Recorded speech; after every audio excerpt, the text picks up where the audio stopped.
ईश्वर सत्ता, ईश्वर सान्निध्य की चर्चा का जहाँ प्रसंग आता है, उसे अंतराल में, हृदय देश में, अंतःगुहा में अवस्थित ही बताया जाता है।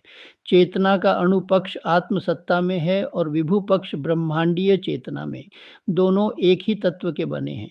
चिंगारी और आग, बूंद और जलाशय, घटाकाश और महाकाश में मात्र आकार भिन्नता है। सत्ता एक ही है। ब्रह्म सान्निध्य का लक्ष्य प्राप्त करने के लिए आत्म परिष्कार ही एकमात्र उपाय माना गया है। इसी के निमित्त उपासना, साधना और आराधना का त्रिविध प्रयास करना पड़ता है। योग और तप का बहुमुखी आधार इसी निमित्त जाना और किया जाता है। मैले दर्पण में अपनी छवि दिखाई नहीं पड़ती, मैले पानी में सूर्य का प्रतिबिंब नहीं चमकता।